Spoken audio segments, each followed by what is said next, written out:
filmé des gens.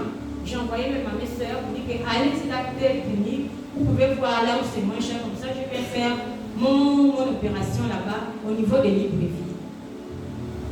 Je suis restée là, j'étais maintenant pensif. Tous les jours, j'ai dit, ah Seigneur, il n'y a pas une fois que je vais à Tchégué qu'il n'y a pas de morts. Tous les jours, c'est les morts. On ne sait pas si c'est au bloc, si c'est aux urgences, si c'est la maternité, je ne connais pas. Mais tous les jours, les morts, les morts, les morts. Mais malheureusement, je venais toujours à l'église, je priais toujours. Jusqu'à ce que nous sommes rentrés, on a fait un jeûne de prière de 1 mois. J'étais toujours là. Si vous avez aussi une bonne mémoire, maman m'avait interpellée, j'étais là-bas. Elle me dit là, Dieu a dit écoute tes prières. Mais je ne sais pas ce que tu demandes à Dieu. Comment je suis arrivée là? Oh, Dieu a dit comme ça. J'ai dit oui, j'ai demandé à Dieu beaucoup de choses. Mais je l'essayais, maman a dit, elle ne sait pas ce que je demande à Dieu. Et quand le culte est terminé, je me suis rapprochée vers maman. J'ai dit, oui, maman, voici ce que je demande à Dieu. J'ai beaucoup de choses que je demande à Dieu, je suis même dépassée. Voici encore mon problème. Le grand problème, c'est maintenant mon opération. On m'a demandé 445 000, mais là, je n'ai pas d'argent. Comment faire? Maman m'a dit, il ne faut pas avoir peur. Si c'est la volonté de Dieu, il faut partir.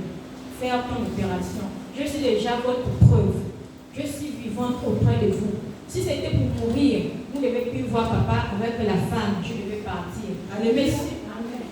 La sœur, oui. Laquelle des moments qui t'avait été envoyée? Maman Suzanne. Maman Suzanne, la maman de la maison. Alléluia. Amen.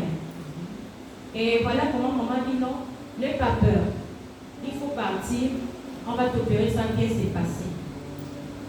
Je ne suis pas venue toujours voir papa pour dire que papa, voici mon opération, voici ce qui se passe, voici ce qu'on me demande. Dans ma tête, c'était 445 000 et 28 000 de la chambre après l'opération. Arrivé voir le médecin, quand j'arrive, j'ai dit à docteur que je suis maintenant prête. Il me dit, ouais, où sont tes papiers? J'ai dit non, je suis venu vous dire que je suis prête. Voilà comment il me donne le lot d'examen à faire. Quand il me donne le lot d'examen à faire, je me rends vers mes parents. Je dis que, ah, voici ce qu'on m'a demandé de faire avant de faire le don. Ah, mais comment on n'a pas alerté à temps comme ça? Je dis, attends, je ne sais plus. Jusqu'à ce que mon oncle aussi a réuni ma famille, dit que non, je ne comprends plus. L'heure était grosse, l'heure ne fait que m'écrire. Qu'est-ce qu'elle a? Qu'est-ce qu'elle vous cache? Je ne peux pas vous mentir, même quand je suis allée faire les examens, j'avais peur. J'ai dit là, je ne sais pas, c'est qu'on va trouver en moi, qu'est-ce que je dirais à ma famille? J'avais peur seulement de la maladie du sida. Maintenant, après ça, quand j'ai terminé les examens, quand les résultats sont arrivés, ils ont mis dans l'enveloppe. J'ai été curieuse. Depuis le jour qu'on m'a donné, j'ai dit que moi-même, je vais ouvrir mon enveloppe. Je ne veux pas que le docteur ouvre et il va me dire d'autres choses là-bas. J'ai ouvert mon enveloppe. Quand j'ai ouvert l'enveloppe, j'ai vu tous mes résultats négatifs. J'étais contente. Et j'ai dit à ma famille. Quand j'ai dit à ma famille que non, tous mes examens sont négatifs. Voilà comment je repars à Tchégué. Je donne au médecin, je dis que voici tout ce qu'on m'a demandé de faire. Quand il m'a demandé de faire les radios, les thorax, beaucoup d'examens, je les fais. Heureusement que j'avais aussi l'argent là sur place. Et après ça, je venais toujours à l'église. Maintenant, quand j'étais prête, j'ai fait le sacrifice. Je dis, je vais voir papa. Parce que là, j'ai surpris papa. J'ai vraiment surpris papa, mais sauf maman, j'avais déjà dit. J'ai surpris papa. La dernière fois que je suis venue à l'église, c'était le 23. Le 23, le mois nous avons fait le séminaire, un mois de jeûne. Papa était même surpris. Quand il vient, je fais mon sacrifice. Il a prié. Il a vraiment prié pour éloigner la mort de ma famille. Il a dit, il ne faut pas que la famille Mayombo encore les larmes. Il a prié. Et le lendemain, je suis allée à l'hôpital. Le docteur m'avait demandé de venir le mercredi à 10h. Mais moi, je suis quittée à la maison à midi.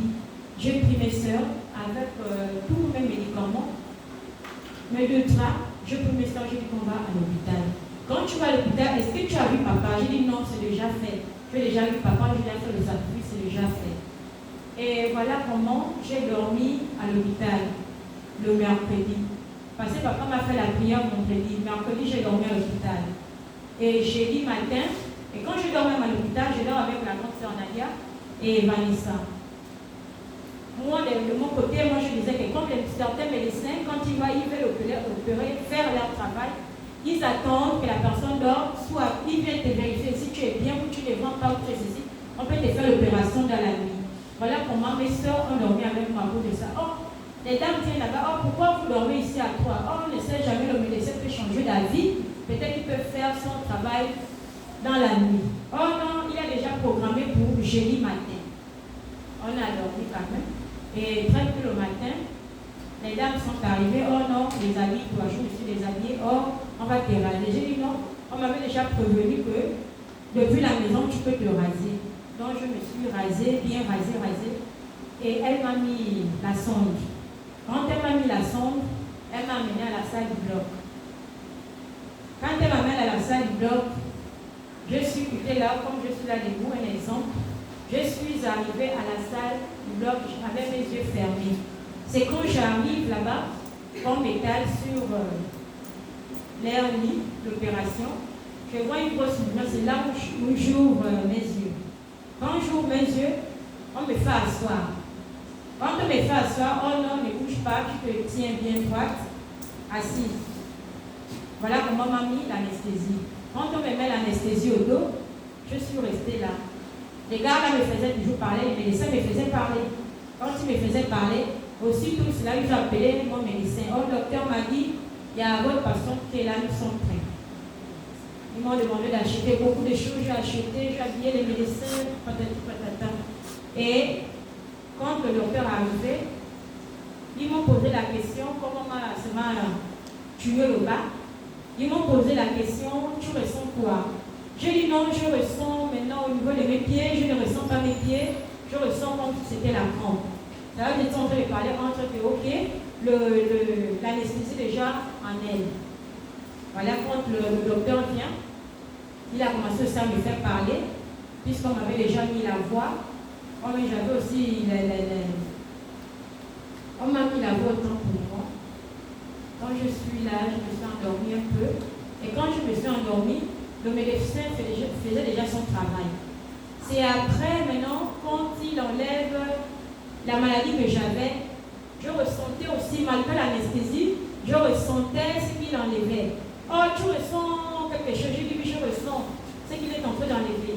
C'est là qu'il me disait, non, mademoiselle Kassa, ça va aller, je suis en train d'enlever ce que tu avais 4 millions. Donc là, je suis en train d'enlever le dernier. C'est là quand il enlevait même, je crois, le dernier, que j'ai vraiment ressenti encore le mal. C'est là où il dit aux autres que, ah, vous ne l'avez pas dosé bien l'anesthésie? Oh, si, on l'a bien dosé l'anesthésie. Après, quand il a terminé, même quand il était maintenant en train de coudre l'intérieur, je ressentais.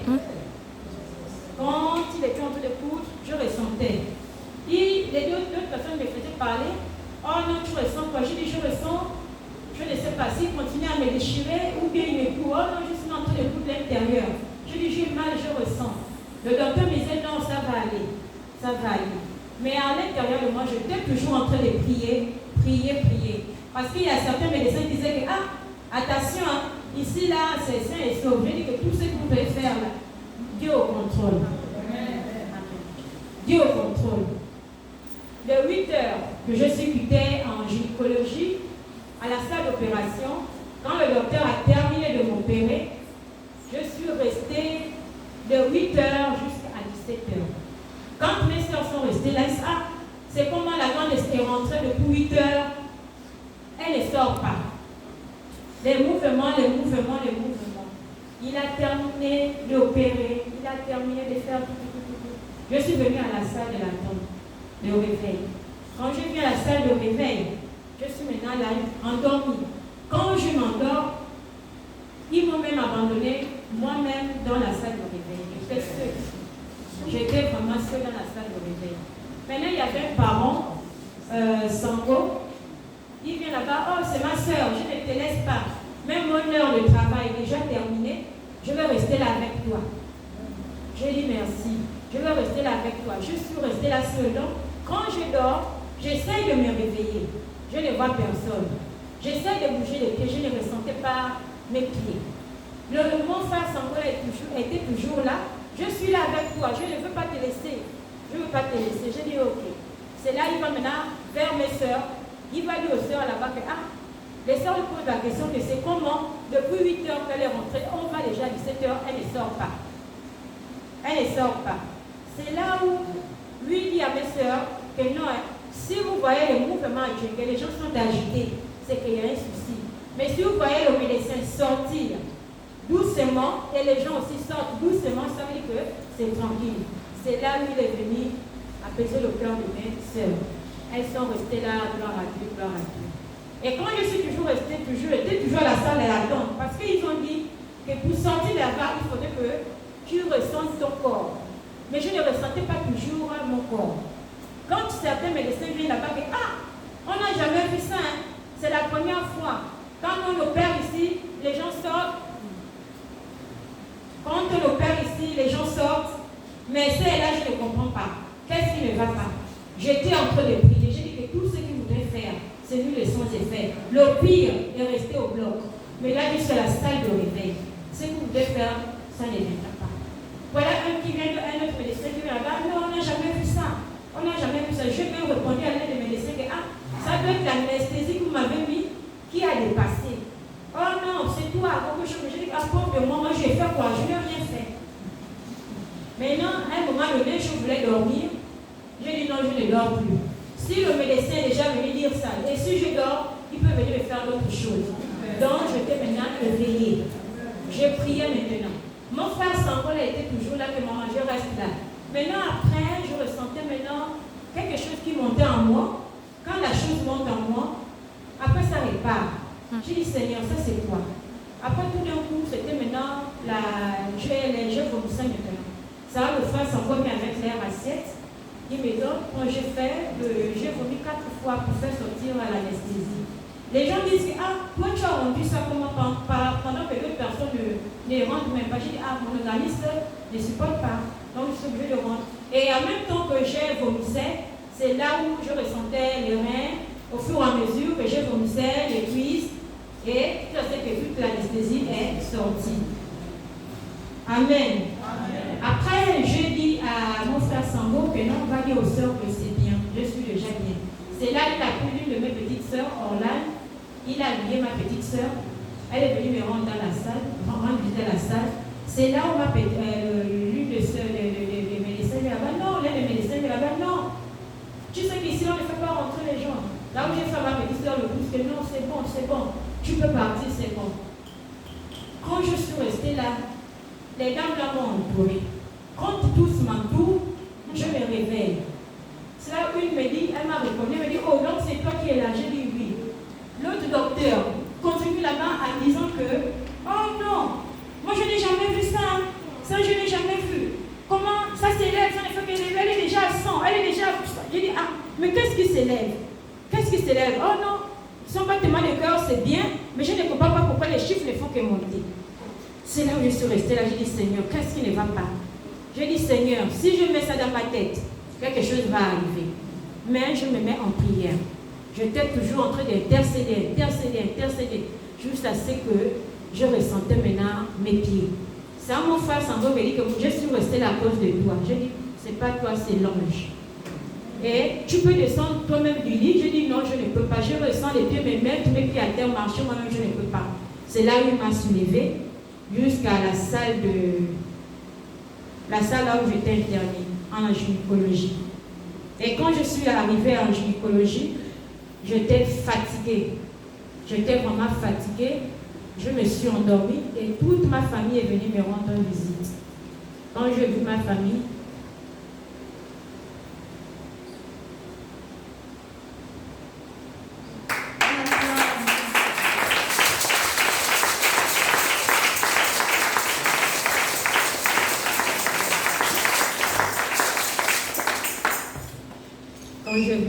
j'étais en larmes. Et quand j'étais en larmes, je dis à Dieu merci pour ce que tu as fait. Tu as épargné la mort de ma famille. Amen. Et après, Maman Kobi est venue me rendre visite. Après Maman Kobi, le même jour, le même jeudi que je suis sortie du bloc, l'appel de papa à 24 heures. il appela le téléphone de sa fille Nadia en croyant qu'il parlait avec Nadia. Mais c'est moi qui parlais maintenant avec lui. Oui, Nadia. Et maman là-bas, comment elle se porte? Oh, papa, ça va. C'est moi qui réponds à papa. Papa, c'est l'heure, je me porte bien. Ah, c'est toi. Je dis oui, papa, ça va, ça va. Ok, gloire à Dieu. Et en même temps, quand il parlait avec moi, maman aussi parlait là-bas. Donc, en même temps, les deux étaient en train de prier pour moi. Oh, ça va aller, ça va aller, ça va aller. Je répondis là-bas, amen, amen, amen. Et le vendredi, comme là-bas, ici, on jette le gaz de partout, on jette ici de partout. Mais à l'hôpital, en gynécologie, quand on opère, pour avoir le gaz, c'est tout un problème. J'ai marché les chigons. J'ai mis le matin, tout, marché. Toute la nuit du jeudi, toute la journée du vendredi, c'est à 17h que j'ai pu avoir le gaz et permettre de mettre quelque chose maintenant à la bouche. Voilà pourquoi je viens encore rendre grâce au Dieu du prophète Julius. Le Dieu de notre Père, il est vivant dans cette église. Nous ne devons pas écouter tout ce que d'autres personnes viennent raconter. Et nous devons mettre en tête que le Dieu de papa, il est fort, il est vaillant. Je viens encore le bénir parce que ce que l'ennemi voulait faire à moi, dans ma famille, je ne sais pas. Voilà pourquoi je suis là, debout auprès de vous. Amen. Alléluia. Alléluia. Certaines personnes se disent que le témoignage est long, mais le témoignage est là pour nous édifier. Alléluia. Amen. Elle est là, c'est par étapes, pour qu'on sache que de tel endroit, le Seigneur nous a enlevé là à la vie. Alléluia. Elle avait déjà été troublée. Elle-même, elle se sentait plus en elle. Alléluia. Amen. Elle n'avait que la vision de la mort. Alléluia. Amen. Mais le Dieu de notre Père a fait encore des miracles. Il est passé par sa servante qui est maman Suzanne, la maman de la maison. Intervenir l'homme. Qu'elle doit prendre courage, qu'elle ne se décourage pas, qu'elle n'ait pas peur. Dieu a déjà entendu ses prières. Alléluia. Amen. Et pendant le séminaire, Dieu a encore visité sa servante. Il est venu, le Dieu de notre Père encore impacté dans la vie de Laure. Alléluia. Amen. Et tout ce qui s'est passé concernant les consultations, la sœur était découragée. Mais elle n'a pas oublié la maison. Amen. Le recueillement. Il est important de tout faire à la fois. En même temps, tu fais ton suivi médical, en même temps, tu es dans la présence. Parce que le Dieu d'Israël, c'est un Dieu qui ne ment pas. Il vient intervenir bien avant que nous, les humains, nous venons faire le travail. Alléluia. Amen. Elle a posé son sacrifice avec foi. C'est vrai, elle était troublée, mais à travers ce sacrifice qu'elle est venue poser à l'autel, le Dieu d'Israël a répondu à sa requête. Il est venu. Vous-même, vous avez entendu les étapes qu'elle a passées. Aller en salle, pendant qu'on lui fait l'opération, elle ressent des douleurs. Le médecin interpelle les infirmières en disant que vous n'avez pas bien osé. Quand tu es sur la table d'opération, tu écoutes ce genre de choses-là. Tu peux partir. Amen. Tu es traumatisé. Tu sors de l'opération.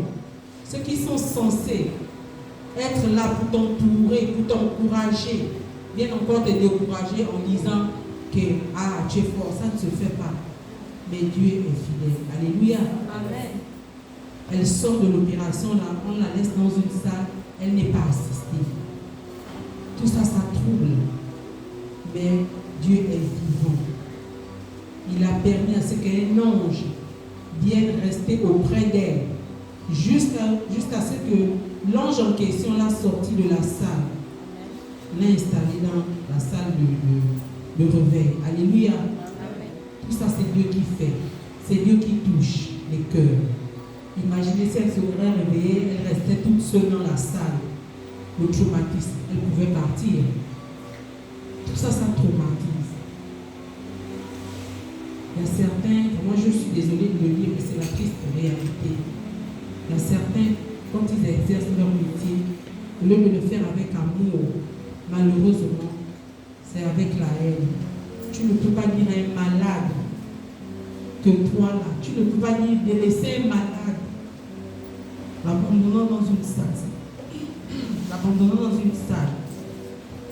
Tout ça, c'est Dieu qui travaille. Le Dieu est fidèle. Il est venu, il a touché un ange. Ce monsieur est resté jusqu'à son réveil. L'a accompagné jusqu'en salle de réveil. L'a porté. Ça, c'est pas donné à tout le monde. Mais elle a eu la grâce auprès de son Dieu. Le Dieu avait déjà entendu ses prières. Restons dans la présence de Dieu. C'est très important. On acclame encore.